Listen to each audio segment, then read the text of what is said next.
If you can please find your seats. So, welcome to our traditional plenary session for the winners of last year's Best Presentation Awards. And the first presentation is by Sandra Auderset on the integrative typology of tone. Welcome, the floor is yours. Thank you.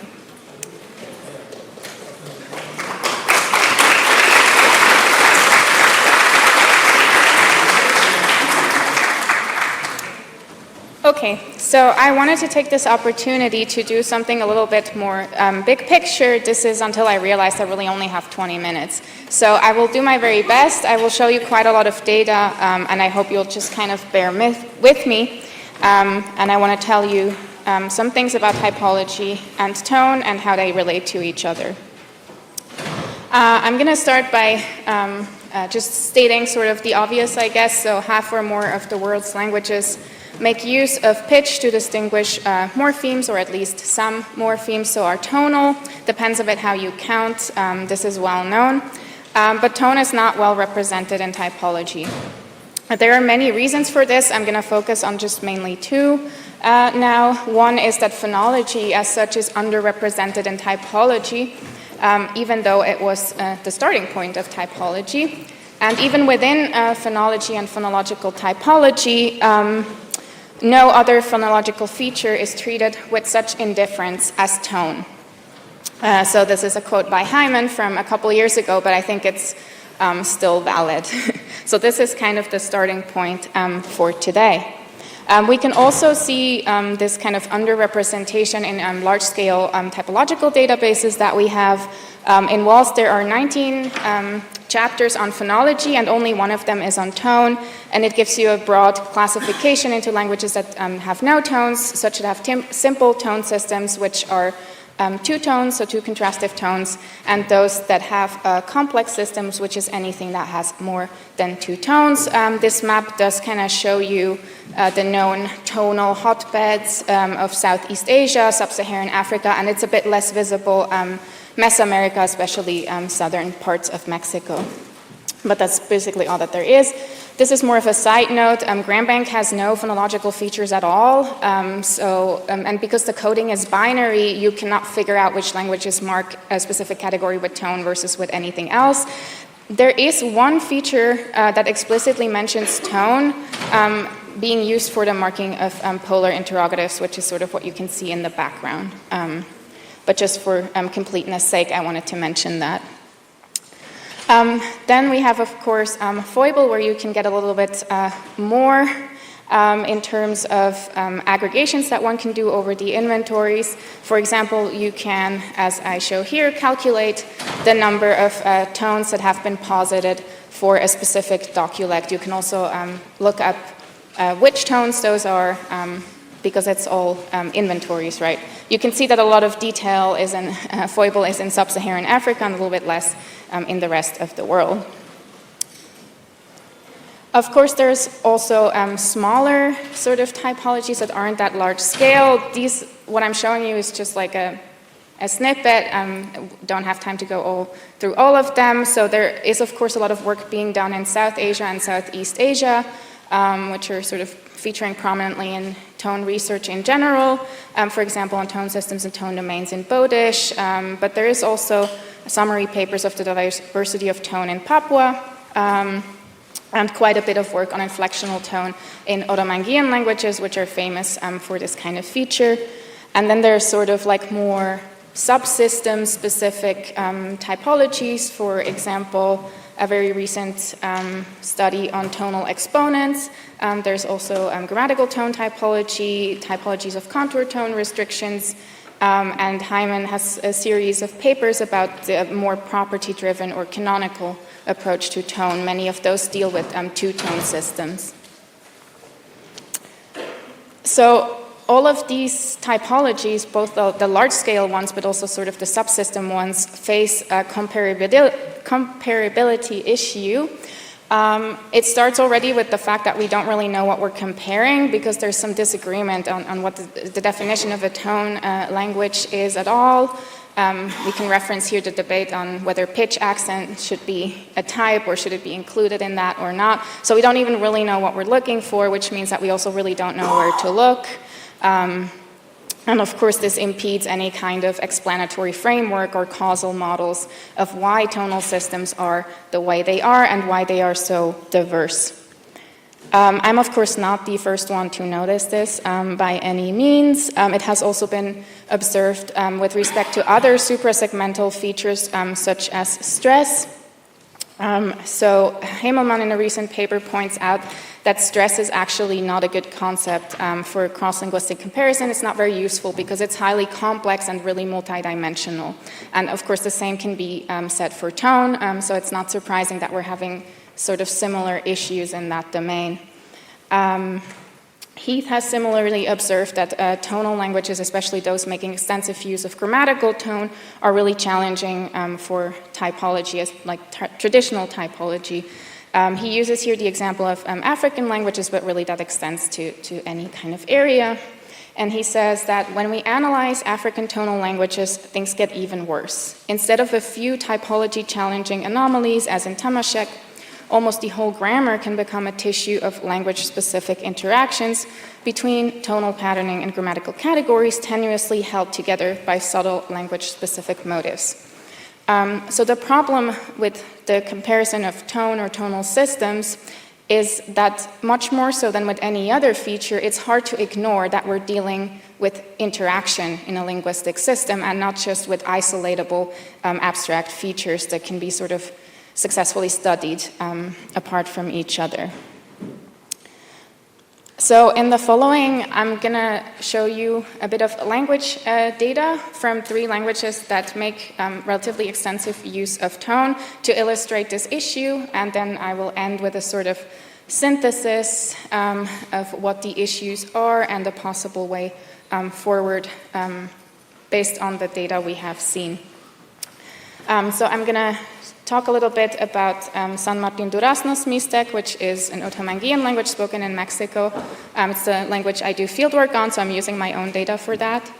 Then I'm going to show you some data from Chacobo, which is a Pinoan language spoken in the Bolivian Amazon, based on the work by Adam Tallman. And then we're going to have a look at what tone does in Yeli, which is a northwestern Bantu language spoken in Cameroon, and this is based on the work by Nadine Grimm. Okay, so to start us off, here's a sort of overview of some typological tonal tidbits about these languages that you might find in some sort of reference catalog or something like that. And we're going to go through them quickly, and I'll just kind of point out similarities and differences between these languages before we look at what these tones actually do in the languages. So in terms of tones, or like nobody really uses the terms tonemes or anymore, but in terms of contrastive tones, Durazno's Mixtec has 3, a high, mid, and a low. Yeli has, well, depending if you count the toneless unit or not, 5 or 4. It has a high, a low, a rise, and a fall, and then also toneless syllables, while Chacobo only has a privative opposition between a high tone and a toneless syllable. So again, you could count that as 2 or 1, depending on your inclination, I guess. So in that sense, one could say that maybe Durazno's and Yeli are a bit similar because in terms of the Walls classification, they'd be both complex because there's more than 2 tones. In terms of the tone-bearing unit, in Durazno's Mixtec, it's analyzed as the mora, and in Yeli as the syllable, and in Chacobo, you can go either way and basically get the same results. So it's hard to say in which one's more similar or different in those terms. Durazno's Mixtec does stand apart from the other ones in that every tone-bearing unit is specified for tone. That is not the case in Yeli and Chacobo. Otherwise, Chacobo stands apart because it has culminativity in its tonal system, which the other 2 do not have. They all make use of lexical and grammatical tone, which is what I'm going to focus on for the remainder of the talk. And they also all have like a limited amount of tonal processes. I don't know, what sets Durazno's apart is that this mostly targets low tones, while in the other one it mostly targets high tones. So this is kind of I don't know, property inventory. I just think we haven't learned really anything interesting about these languages from doing this little exercise. So yeah, the following will be a lot of data, and I hope you just kind of sit through it with me. We're going to start with Yeli. So the Bantu language, so as I said, the inventory is high, low, rising, falling, and then there are toneless units. Those are realized as either low or high, and there's, of course, rules that determine that. And that gives you lexical contrasts, obviously, which you can see in the table here with a couple nouns, monosyllabic and multisyllabic nouns. And in the nouns and all the verbs that are not multisyllabic, every tone-bearing unit is specified for tone, so you need to know what it is from the lexicon. The reason that verbs that have more than one syllable are different is that the rest of their syllables are grammatically specified.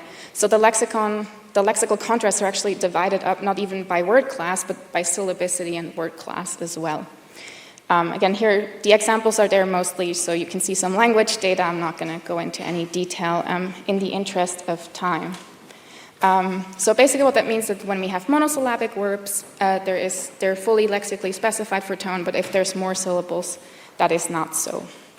For example, with sharpen and call.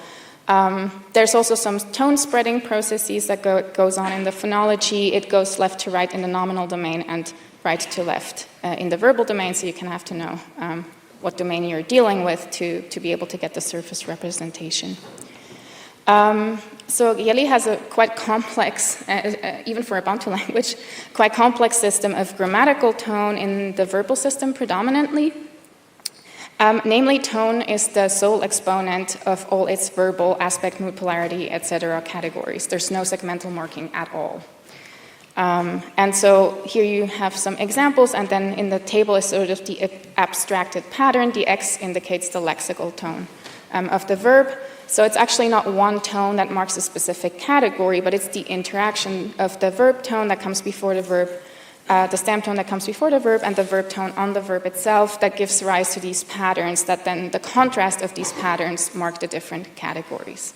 So we can't just say that high tone marks present tense because that's not how it works. You have to see the whole pattern and the contrasts throughout the paradigms because these tones interact with the lexical tones in various ways. So this is sort of the interaction that is going on here. So we have interaction obviously between the lexical and the grammatical tone. There's also an object marking high tone, which I won't go into any detail, but this is realized on the element immediately following the verb. This can be a noun, but it doesn't necessarily have to be. So you also have to sort of be aware of that grammatical category, and then there's these various processes that go differently through the different morphosyntactic domains. So it's kind of all connected if you want to understand the system. The reason for this heavy functional load of tone as a sole exponent in the verbal system is diachronic. So the details aren't completely worked out yet, although Nadine is working on it. But it's quite likely that these tonal patterns come from segments that already had tones and then the segments were lost. So that's quite a common process, but it's important to realize that the tone was already sort of there. It's just that the segmental material has now vanished, and we are left with tone as the sole exponent. The lexical tones are also reconstructible to Proto-Bantu. Again, the exact pathways aren't completely worked out, but it's uncontroversial that this is not the case of tonogenesis. So they do have different sources, which sort of explains why they function differently.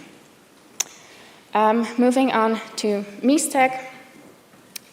So that has 3 tonemes. That's actually not super relevant for the lexicon because there is a minimality constraint which says that lexical forms have to be minimally bimeraic. So what's actually interesting are the so-called tone melodies, and we can see that out of these 3 tones you get all 9 possible combinations. So there's like no combinatorial restrictions. I've added a couple examples below, which is in sort of with Chow numbers. So 1 is low, 3 is mid, and 5 is high. And you can see that you can find these contrasts both in the nominal domain, the verbal domain, everything is specified for tone, so you can find minimal pairs in any kind of domain. Being an Odomanguean language, although some Odomangueanists would say a relatively simple one, there's of course also grammatical tone. So that's kind of similar to what we have seen in Yeli. It's just in some sense more complicated because there are inflectional classes and tone interacts with segmental marking to sort of build up these different classes. So that kind of points to a really old system of these layers of tone. So in the top table, there's some data. I know it's a lot to just see at once. This is really just for illustration of these different classes. This is just a snippet. There are many, many more classes than that. There's, well, depending how you count, probably around 30 inflectional classes that show these kind of interactions. And then the table below is sort of an abstract representation of that, where basically what you should take away from it is that there is an incompletive high tone that basically always surfaces, no matter whether there is some other segmental material with it, and it's the only tone that is sort of the sole exponent. In the other two aspect mood categories, in the potential and in the completive, what we have are lexical tones, but these are still in some sense grammatical because the contrast with the incompletive basically tells you what aspect it is when there is no segment. So this is the summary, and again, the reason for this incompletive high tone behaving differently from other high tones, also diachronically, is that it is reconstructible as a incompletive marking high tone, so with the specific functions, while the other tones sort of have regular correspondences that are different from that. And Proto-Mesic was already tonal as well. Going to Jacobo, here we find something a little bit different. So here tone interacts highly with stress. They have different phonetic correlates. With tone, it's obviously pitch. That's probably not so surprising. With stress, it's mostly intensity, and these are also distributed differently across the syllables, but then give rise to these like lexical contrasts that you can see in the table here. And you can see with the proper name Ravi that sometimes there's also no tonal specification in the lexicon at all. So that's kind of different from Yeli, for example. Maybe surprisingly, for this privative system, Jacobo also actually has grammatical tone. And namely, it marks the ergative with a high tone, and there's no segmental case marking at all. So this is the only case marking that there is, and that erases all the other tones of all the other high tones appearing, like in 24. So this is the summary of basically what's going on in Jacobo. Again, the explanation, for example, for why this high tone, this ergative high tone functions differently from other ones is most likely to be sought in diachrony. Although this is also not fully worked out, it's quite probable that the source of the ergative was a suffix final N with a stress shift. So the stress shift is probably what's responsible for the erasure of the other high tones, since the high tone is probably a reinterpretation of stressed heavy syllables. So here it doesn't come from a tone already, it probably comes from a more stressed system. And that probably also explains why there are multiple processes like deletion and insertion that make reference to the morphosyntax. They do not mark morphosyntactic categories, but you can only understand them with reference to different types of constituents. If you have questions about any of this, we can go into detail later on. So if we kind of synthesize what we have seen so far, I think it's becoming clear that to understand anything that is interesting, or to compare anything that is interesting about these tonal systems, we need to understand phonetics, phonology, lexical contrasts, grammar and function. And if we want an explanation, we also need diachrony. So the interesting part is really what gave rise to these systems. Of course, these aren't discrete components. They're just discrete here for visualization purposes. And there are, of course, many more components that I couldn't touch on. One would, for example, be sociolinguistics. Tones can also be used at the same time as identity markers and things like that. Okay, so I'm going to have some quick conclusions and some outlook. So tone evades easy classification both into coarse-grained types and into more fine-grained abstract codable traits. Again, you can do it. Whether you will learn something interesting is a different question. It basically forces us to see the linguistic systems as interconnected. It's really hard not to do that and to still learn anything from it. And I think it also is harder to ignore that diachrony is an essential component for any kind of explanation. So basically what it does is it pushes us away from classification into broad language level types, more in the domain of multivariate distributional typology, but actually even beyond that into family level diachronic microtypologies that can really explain how these systems arose and then basically lead to the comparison of evolutionary processes. So I would like to say that tone is not the problem, it just shows us where we need to go. So we should take it seriously. I think what that means, so going more in this direction of like comparison of evolutionary processes and these family level typologies means that we need collaboration with field workers and language experts rather than picking out examples from grammars, which you would probably be hard pressed to explain these tonal systems just by that. We need to base our typologies on corpora and naturalistic speech rather than abstract features. And we need to work to true historicization, so focusing not on synchronic distributions of traits, but on the evolution of systems, which the field is anyway doing. It's just that tone automatically pushes you in that direction. Such work is already underway. There are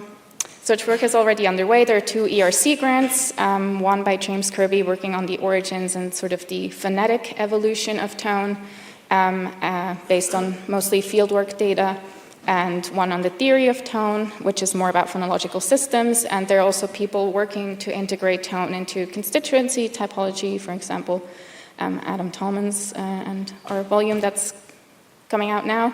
And there are also more qualitative and quantitative approaches that directly address tone. So I think we can definitely get there, even if it seems really challenging at first, and probably tempting to continue to ignore tone because it's a little bit difficult. So I would like to end with some acknowledgements of all these people who have given me comments. They should obviously not be held accountable for anything that I said that you might find, that you might disagree with.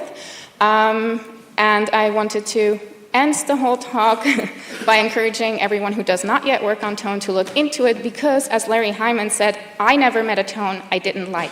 Thank you.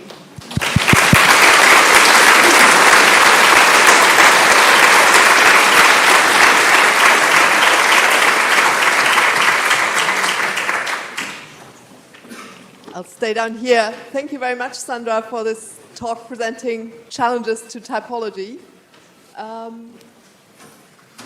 The floor is open for questions. We have time for a few questions, maybe 5 minutes.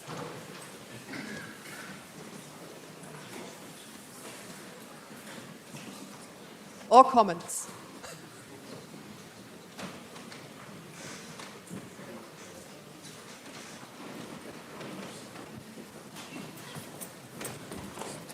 Thank you. Just a short question. For some languages, you have used this APA-style tonal marking with diacritics, and for some languages, you used this number marking. It's just following different traditions, or you have some theoretical assumption behind this choice? No, I just followed what the authors did. So in my own comparative work, I use numbers because otherwise, when you have more than binary contrast, it becomes difficult with the diacritics. But the examples I picked from, I just used the system of notation that the Nadine and Adam used in their presentation.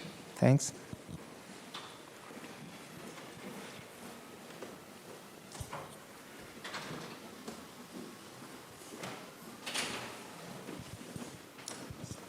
Yeah, thank you. I was wondering, probably stupid question, but how do you go about investigating diachronic pathways when it comes to tone, given that probably most or many languages with tone don't really have a literary tradition, a written tradition? Yeah, that's a good question. I think in keeping with sort of the Hyman style here, you do it the same way as you do it with segments, although that might sound a bit weird. It's true that we often don't have historical materials. Sinitic is an example where we do have them, generally Southeast Asia.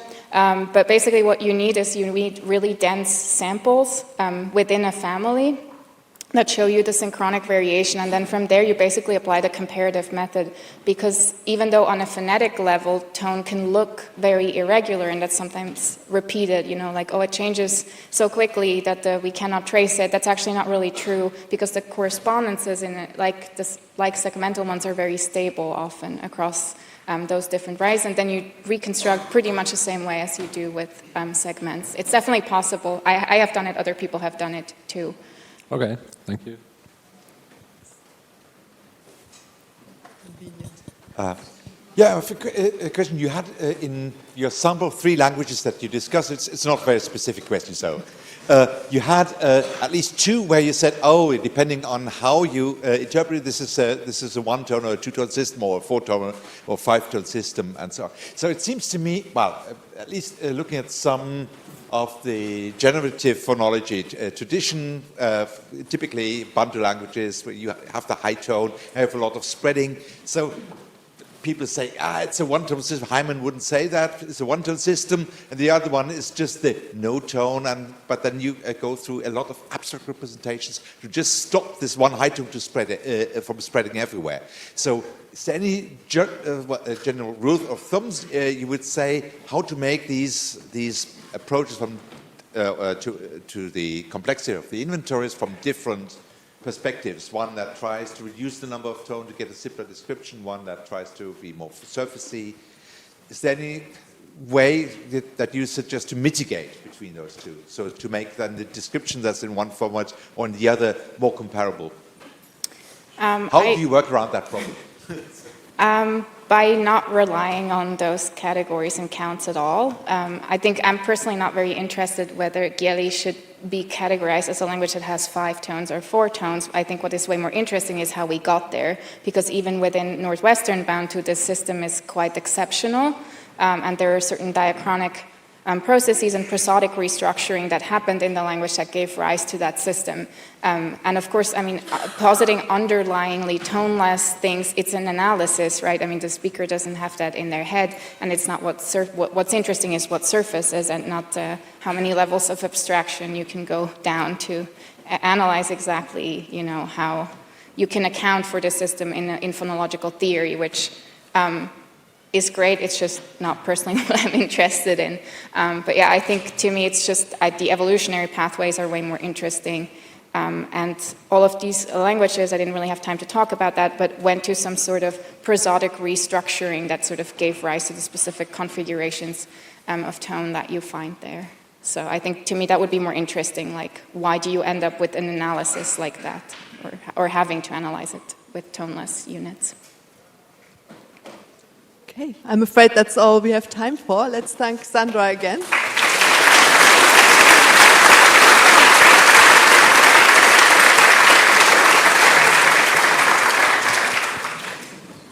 And we have a couple of minutes to switch over. Can I just leave everything? Yeah. Okay.